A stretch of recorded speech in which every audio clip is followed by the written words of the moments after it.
up, Steno Squad? Welcome to the April 2021 Student of the Month podcast episode. This month, we're recognizing Seidi Mendoza due to her commitment to consistency and excellence. We're going to know all about Seidi's Steno life starting right from the very beginning. And stay tuned because at the end of this episode, we're actually going to have a game show. Yes, a game show. So let's hop right into the episode. Seidi, how is it that you heard about court reporting?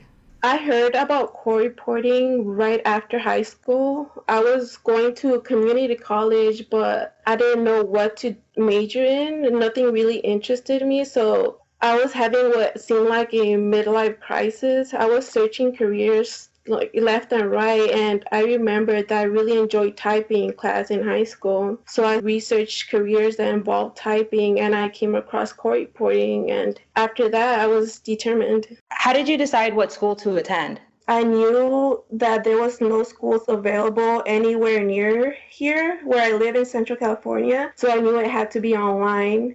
When you were figuring out which school you wanted to go to, did you know anything else about what theories were out there?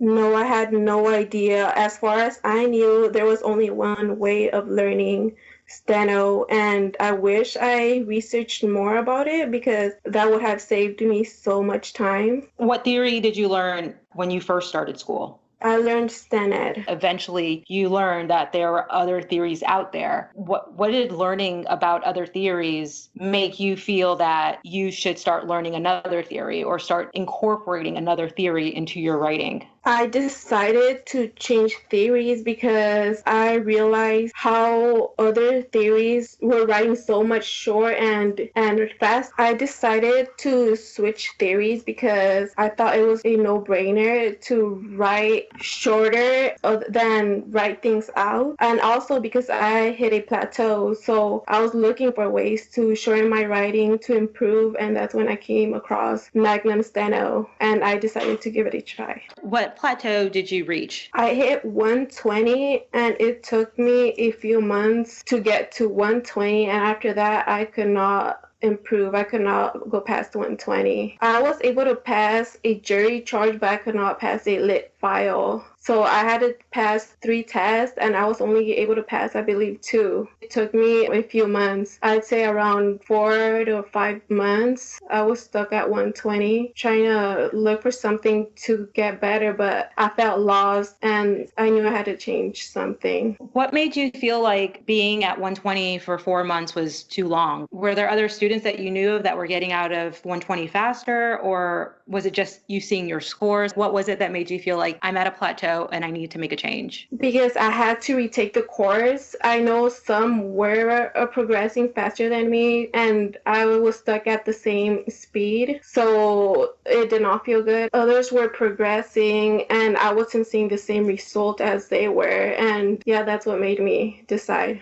So I saw that some of my classmates were passing the class, and I was still stuck at that same class at 120, and I had to retake. It was already my second time retaking the class, so another time would really put me down. Seeing other participants, other classmates pass that class, and it was going to be my second time taking that class, I just had to do something different. And that was when I found out about Magnum theory. All right, so you ended up looking up stuff on, how to get better. And I'm sure you ended up on Facebook groups and YouTube videos, and you got information about Magnum Steno. Once you had that information about Magnum Steno, what did you do with it? What was the next big step that you took? I was also following you on social media, so I knew you were doing these speed clinics. So I knew you were coming to San Francisco, so I jumped on it and I signed up and I met you, and that was the next step I took. That's when I realized, wow, I have to change my theory, and I didn't know it was something I was gonna end up having to do, but I think it's the best decision I've made so far. So you started school in April 2018, and you came to the speed clinic in September, I think it was, 2019? Yes. Then what happened after the speed clinic? After the speed clinic, I tried incorporating all the new briefs and phrases that I learned, and I knew that I had to commit fully to Magnum Steno. I couldn't just do a little bit of Magnum and a little bit of Steno. I had to commit fully. And then what was the next step or the next big step that you took in terms of mastering or learning the Magnum Steno theory? Well, I think it was perfect timing because you announced StenoKey in January, so I thought it was a perfect timing because I was already researching and wanting to find something to better myself. So I thought that was just perfect timing. I set an appointment with you, and that's when I started StenoKey, and I've been here ever since. Right now it's March 2021. StenoKey started in March 2020, right in time for the lockdowns. I'm sure you didn't expect it, the lockdowns, because I definitely didn't. I don't even watch the news. I was like, why is everybody panicking, But it ended up being something really, really huge that shifted our lives. How have you been dealing with that? I don't know if I can call this COVID anxiety or COVID mayhem. How did that affect you starting the program and your journey in 2020? It affected me because I had to go back to work. So with the pandemic, I was still enrolled in community college. I still was doing that part-time while I was doing StenoKey. And apart from that, I had to start working again. And so that really impacted my practice schedule. I was hardly putting any time to StenoKey. I mean, it was taking a big toll on me, my schooling. While you were in StenoKey, you were still enrolled in your other program because, of course, StenoKey started in March. You heard about it in January. You're still in the middle of your semester. But then with COVID, you had to go back to work, or you were going to quit working? I had already quit working to focus on school. And then in March, when COVID hit, I had to go back to work. Why do you say you had to go back to work? I had to go back to work because of my family, pretty much, to help support my family. And when you say family, are you talking about children or parents, or who's your family? Who are you living with? I'm only living with my parents right now, and my mother wasn't working at the time, so I knew I had to help them out in that aspect. So then you start working again in March. The exact day that StenoKey started, I started working again. Gosh, okay. So you already said, of course, it affected. I mean, especially with the pandemic, it's like, okay, if there was no pandemic, okay, yeah, maybe it would be a little inconvenient, but that whole stress of that, and then plus starting a new program, and then everything else, like, how did you deal with that? I think I just had to take it day by day. I mean, there was times where I was so tired after work, but I knew I still had to study either for the community college and for StenoKey. And I wish I would have just made that decision from the very start to quit community college to focus on StenoKey, because I realized that I would be so much further along if I had just done that since the very beginning. When did you actually let go of the community college? I believe it was around July or August. Okay. When I decided to just focus on StenoKey. You are the student of the month for several reasons. One of them is that you've been super, super consistent. Like, it's almost like day and night when I compare March to August of 2020 to now September to March of 2021. Like, huge difference. Super, super, super consistent. You're putting in like 4 to 8 hours a day. You take a day off maybe like once or twice a month, and you're also making a lot of progress. It's like you've made so much progress, and it's just really, really incredible to see how far you've come. Tell us a little bit about where you are right now in terms of your speed, knowing the Magnum Steno theory. Okay, so right now I'm at 160, and I'm working on passing my 160 exit test. That's been challenging, but I'm working on it. And also I've been working on lit files, which have really been helping a lot. They're more dense, and I'm able to learn a lot from all the new material, and I think that's been helping me a lot, and also staying consistent. Okay, so let me explain something just for the listeners. You're in chapter 30. And in order for you to be promoted into chapter 31, you have to pass an exit test speed at 160, like a 160 lit file. But it's not really, really lit because it's only includes words from chapters 1 through 30. And so you have to take that test. And then once you take that test, you're going to get promoted into the next chapter, which is chapter 31, which chapter 31 is going to be at 180 words per minute. What about the consistency? From your point of view, what's the difference that you notice? Why is it important to be consistent as a Steno student? It's really important because, if you take a few days off, I understand sometimes you get tired or unmotivated, but I feel like if you're not consistent, you might forget things.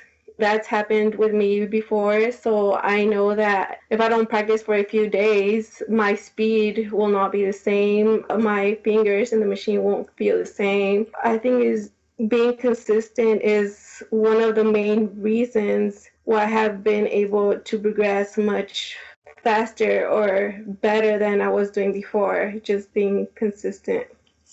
What's the maximum number of days you think you could take off the machine and be okay? Oh my gosh, I would just say one day because after the second day you just get comfortable and you just put it off. And so I just say one day. What is your practice routine like? Are you practicing multiple times a day? I usually sit on my machine almost the entire day. I take breaks, life happens, so I'll get off the machine for a few hours and come back. That's what I've been doing so far.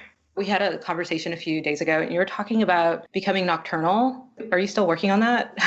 Yes. While I'm studying during the night, I realize that I'm much more productive. So, there's no distractions. Nobody's walking around in the house. I don't go outside. I'm just focusing 100% on Steno, on practicing. And so now I try to set my schedule to where I'm up at night and then I sleep during the day. And that's what's helped me so far. What time do you go to bed? It depends. Right now, I've been going to sleep around 6 in the morning and waking up around anywhere between 12 and 3. It just depends. But it always fluctuates because sometimes I'm way too tired or sometimes I may not be as tired. So I put in more time. So it's always changing. Okay.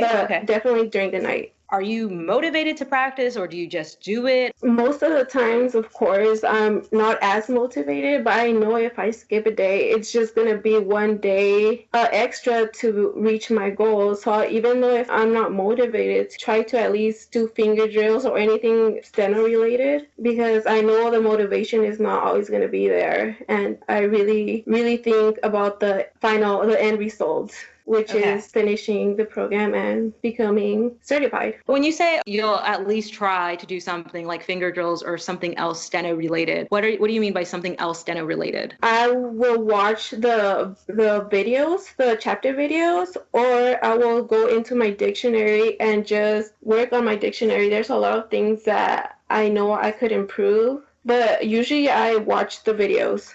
Does that help you get motivated? Yes, because I'm looking at the video and I'm trying to remember. I'm like, do I know that brief? So without even thinking, I just start writing on my machine, and yeah, that really does help. Oh, that's perfect. That's perfect. And then I'm guessing you eventually get into dictation because of it. Yes, I go into the chapter that from the video lesson, and I just test myself sometimes. Do you keep a list or a journal of your hesitation words or like an Excel sheet or something? Yes, I have several notebooks. I have my hesitation list. I have down to each chapter, down to each file, which words I'm struggling with. So I go back to that file and then I look at my hesitation words and I drill those and then I try to redo that file looking at my hesitation words. But I definitely do have a list for everything. When you say file, what do you mean? The dictation file from the StenoKey. So like if there's a dictation file that has a bunch of your hesitation words, yes, that's how you know which one to go back to. When you're going back, are you focusing on your speed? Are you playing it slower than you need to? How are you testing yourself, but then also helping yourself, making sure that those outlines stick? Well, going back to earlier chapters, I feel like I have to increase my speed. And it has to be to do speed building unless I know it's a file that I've been having trouble with, and I might do it at normal speed for control, and then eventually I will speed it up. How many times are you doing that dictation file? 3 times. And then when do you know when to go back to it? Like, do you do it again the next day, or like how often are you rotating through those harder dictation files that you have on that list that you made for yourself? I think it just depends, because some files I know it's just that word or that specific word. I'll go back to it when, let's say, when those days that I'm not feeling too motivated, and I'll just work on that. But it just depends. What about transcribing? How often are you transcribing any of the dictation files that you do? Every single time. I have to transcribe all 3 times, and then after each try, I write down everything that I don't know, or I think they're problem words, and I go back to them, and then the second or third time I know I do better after drilling. The problem words, are you writing them on a notebook, or are you saving them somewhere, or are you writing them on your machine? I'm writing them down on a notebook, and then I drill them, and then I'll retake the file. How do you drill them? Usually I cover the words because I know I'll look to see how it's written. So I cover everything down. That'll really show me what words I really know. You're writing them down on a notebook, but is it the English and the Steno? I'm writing down both. I go down the list, but I cover the Steno portion of it just to make sure I really know it. And I drill down the line to make sure I'm not peeking and looking at the Steno portion. I just basically don't want to cheat on myself. How do you actually know that the Steno portion is correct? I look at what I'm writing as I'm writing it to see if it transcribes correctly. And if it doesn't, I will check mark it and I'll go back to it. And I do that until I'm 100% sure of how it's written, and then I'll go back into the dictation. And that way I know for sure the words that are in there. So that means you don't have misstrokes in your dictionary. I mean, that's what I would assume. Some people, and more, I would say this is something that only really working court reporters or captioners especially should have, are misstrokes in their dictionary. The brief for represent is REPT. I tend to add final R as well, even though it's really not supposed to be that way. But since I make that mistake or that misstroke so often, I just define that in my dictionary as well, because I need to make sure the word comes up, something comes up. It's not something that I recommend that students do. And it seems like with the way that you're practicing and drilling that you don't have misstrokes in your dictionary, because if you did, then your drilling almost wouldn't be beneficial, because even if you wrote it wrong, it might show up correct because it would translate, because that outline is translated in your dictionary. Does that make sense? Yes. So I'm guessing then you don't have misstrokes. No. Dictionary. Okay. All right. So you're going after, when you're doing your drills, it's got to be clean. Those outlines. Like when you're writing, you're focusing on being a clean writer. In this drilling process of working on those problem areas from that particular dictation file, are you factoring any type of speed work before you take that next attempt of that same dictation file? When I'm drilling, I'm not, because I want to focus on the words. It's on making sure I know the words. After maybe the second or third attempt, I will try to go back, and I know I can do it faster. So I try to write it at faster speeds. And after my third time, I should have no problem writing all my hesitation words. On that second and third drilling time, are you using a metronome to help gauge your speed? How do you know that you're writing faster during your drills? I know that I'm writing faster because I'm doing it without hesitating. There's sometimes that you'll hesitate on a word, but you actually got it correctly. But then 3 words later, you dropped as a result of that hesitation word. Like, how do you know which word are you adding to the list? how do you decipher what word is supposed to be on the list, even if it's not an error?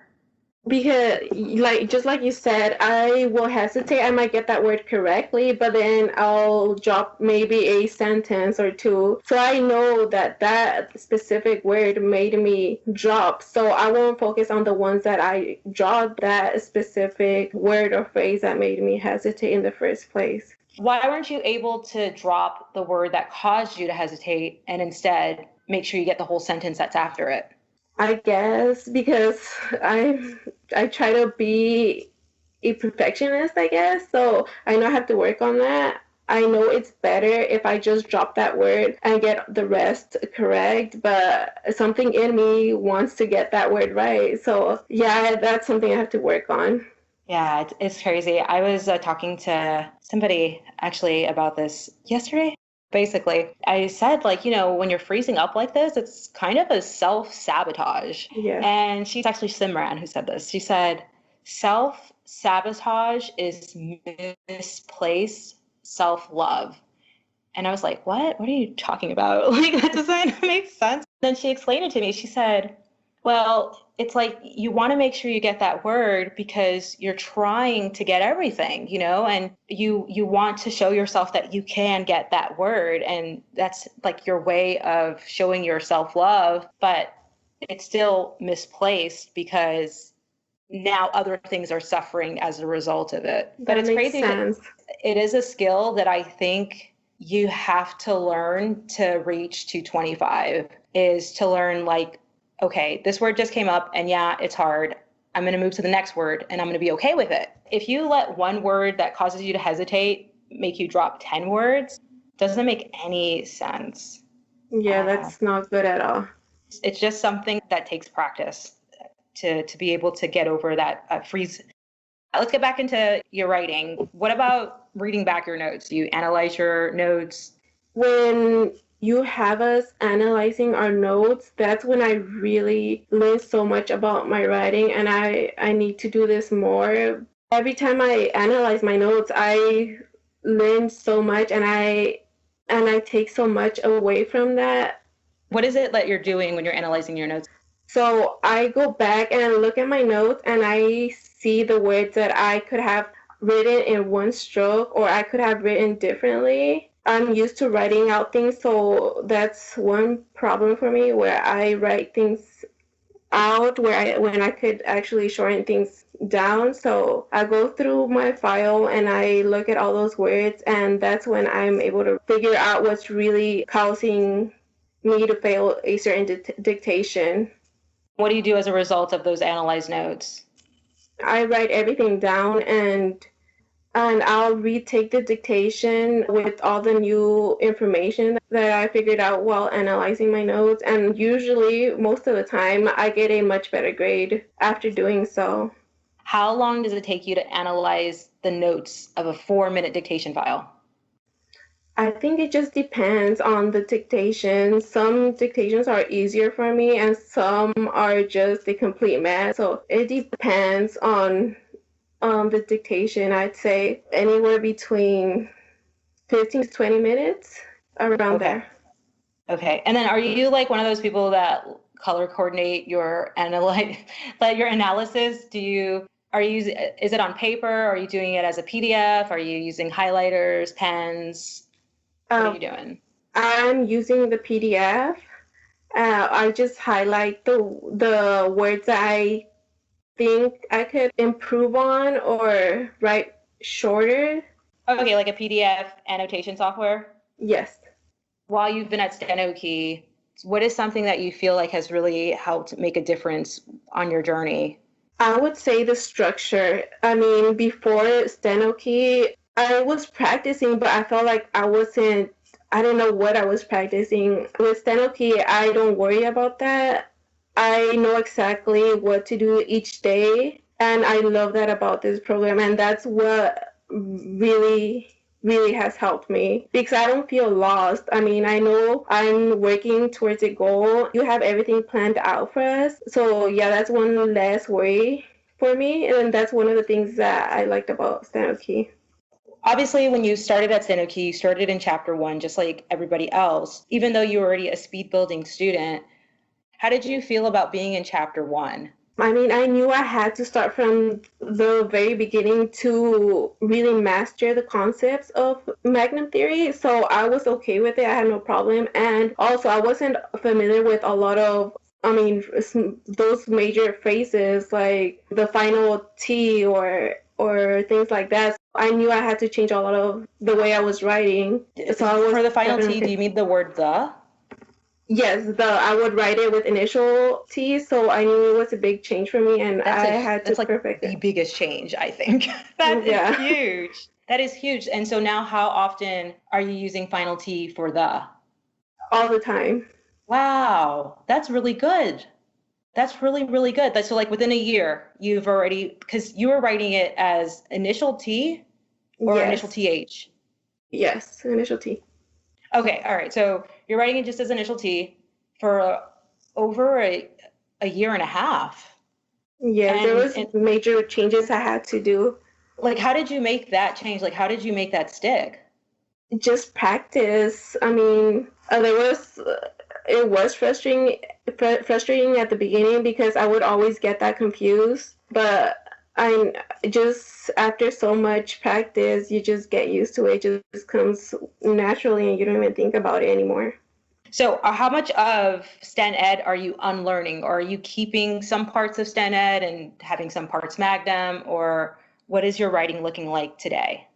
I feel like Sten Ed is somehow similar to Magnum, so there's some things that I knew how to write. They're familiar, so I think that has helped me a lot. I mean, being a transfer student, I knew how to write things out from Sten Ed, so I think that's a huge benefit. And yeah, it's just incorporating all these new briefs. Does that mean you're not making too many changes? You're just adding a lot of phrases and briefs and right-hand phrase enders? Yes.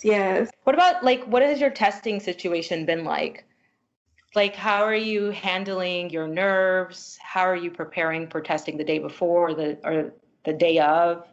I definitely still get super nervous, but I try to meditate just before the test because if I think about it too much, I'm just gonna be like in nervous wreck the entire day. So I just focus my time right before I'm gonna take it, and I try to meditate and positive thoughts. I try to be positive because this journey is already hard enough, and I'm not trying to be too harsh on myself because it will affect my writing if I'm negative and I'm already thinking I'm not going to pass it. I'm definitely not going to pass it, but I'm trying to go into it with a positive mindset. But with nerves, I definitely do still struggle with that, and it's gotten better, but I definitely have to work on that still. I can understand you start a test and you feel nervous, but then after the first minute, do you still feel nervous? No, and then because it fluctuates. First, I'm nervous. Then I'm concentrated. I'm doing good. And then when I realize I'm doing good, like oh my gosh, I'm actually getting this. That's when I start freezing up. And towards the last minute, that's when I make the most amount of mistakes. Towards the end, that's what happens all the time. Okay. So are there any tricks that you have discovered that work for you when you're midway through that test and you realize you're getting it? Like, how do you now go back to keep getting it? I take a deep breath, and the whole time I'm just I'm concentrating one certain spot. I don't want to look around or have anything distract me. Honestly, that's just it for right now. I just take a deep breath, and sometimes that actually does work. Sometimes it doesn't, but it's a work in progress. Yeah. Part of being in Steno school is taking all these tests so that you can be ready for the real test that really matters, which is your cert test. Do you have a Steno bestie? Not a Steno bestie, but with the Steno chats that we do, I really do feel like that helps. I mean, I'm able to hear about all the other participants, what they're struggling with. It puts into perspective things. I mean, I hear what other people are dealing with. We deal with the same struggles. I mean, we're in this together. So that definitely helps. You and the participants that are in the chapters, their neighboring chapters, have a Steno chat once a month. And now, in addition to that, you are in the mastermind at StenoKey. So there's this mastermind of 21 graduates in 2021, and you're part of them because you're on that trajectory to actually being ready to either get your certification or to actually start working by end of 2021. I'm bringing that up to say that you really do know the other participants that are in the program, especially because it's such a small program. Like, so when they're sharing their struggles, do you feel like you understand what they're saying, but you also understand how to fix it? Yes and no, because I mean, everybody goes through their own struggle. So I don't know what's the reason that's causing them to struggle or to have that issue. But if I'm having it, I know how to fix it for myself. I mean, we all have struggles and everybody goes through different things and they know what's causing them to have those struggles. And I feel like we can all relate to that. So, okay, so you know how like it's sometimes easy to give people advice, but it's hard for you to take that same advice. Yes, yes. Or it's like so easy to just see the solution to somebody else's problem, but sometimes it's not as easy to apply that same solution to your own life. And I was just wondering, like, when you're listening to other participants and the struggles that they have, do you ever feel the same way? Like, oh, well, all you need to do is X, Y, and Z. And are you doing X, Y, and Z? Yes, I mean, I'm like, oh my God, I have to, in my head, that's what I'm thinking, but I'm like, am I doing that for myself as well? That is something I think about sometimes while listening to others. And, I have to reflect on myself to see if I'm doing the same thing. I know we can all improve. You have to be honest with yourself and see if you're applying that same thing to your own life. You have to be honest with yourself in order to improve, because you know exactly what you need to do to improve, and it's just a question of you doing it.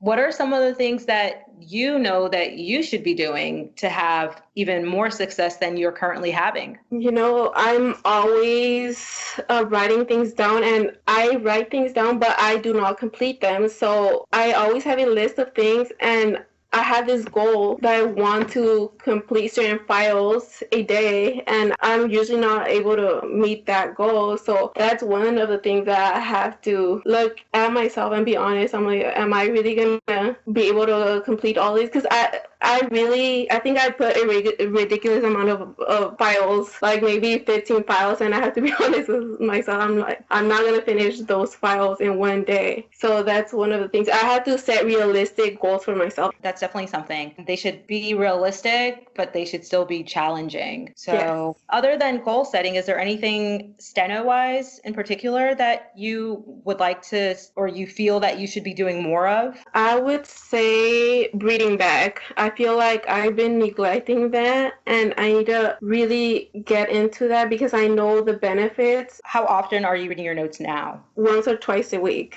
reading back my notes, which is not good at all.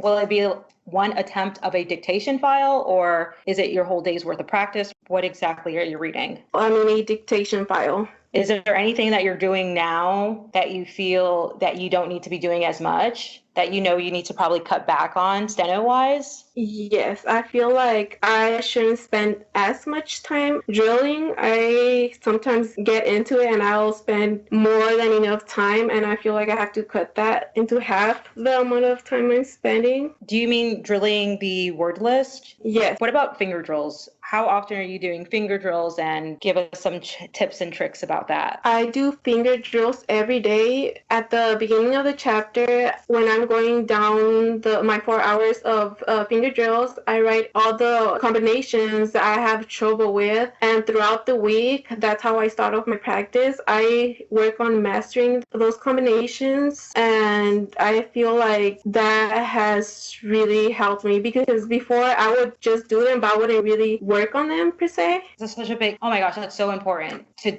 like what you just said, that you would do them but not work on them, which there's a huge difference.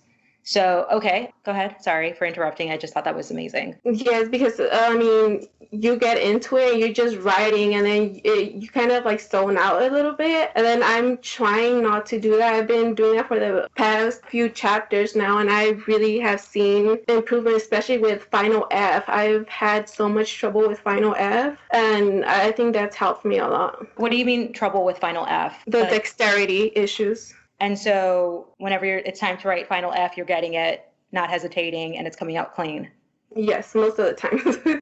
When you're doing finger drills, are you using a metronome? Yes. What's your ultimate metronome's goal speed, I guess, for the chapter that you're in? It is 20, where it's more than my goal, so I'd say 180. I mean, some drills are harder than the others, so I use an accelerating metronome. So I start off slow, and then I'm able to increase my speed, and that's the way I usually do it. Seidi, I hope you're ready, because we are about to make Steno history. For the first time ever, we're going to have a game show on this podcast. And for this game, you are going to list all of the right-hand phrase enders that you can think of. You just need to tell us the English. We don't need the Steno. And you're going to have 15 seconds to do this. So as soon as you hear the music start, it's your time to shine. Realize, always, does not, do not, did not, cannot, not, want, oh my gosh. Wow, you did great. You did absolutely phenomenal. So I counted 9 right-hand phrase enders, and I'm going to share those in your practice profile. So everybody in the group, Steno Student Success, please make sure you check it out, download it, so that way you have these right-hand phrase enders for your success. Seidi, I really appreciate you being a participant in the StenoKey program, because your story is incredible, and you have been showing exactly what happens when you're consistent and you stay focused on your end goal. And I think, as a matter of fact, I know that you've been an inspiration to all of the participants in the StenoKey program. Everything you shared with our listeners has been extremely inspirational and informative. So for any Steno student out there listening, if there was just one thing you want them to know, or one last message you want to give them, what would it be? I would just say not to give up, because so many of us have the potential to do it, but I feel like we are quick to quit on ourselves and not put that extra effort. I mean, I feel like if we would just go that extra step, there wouldn't be such a high dropout rate. I feel like we either don't believe in ourselves or we might be discouraged, but I feel like if you just keep at it, you will eventually meet your goal, which might be either freelancing or captioning or whatever it is. I feel as long as you don't give up, you'll do it. I am just really, really proud of you. And I'm so glad that you're able to record this podcast episode. And I can't wait to update everybody with all the progress that I know you're going to continue to make. Thank you, Katiana. Thank you for everything you do.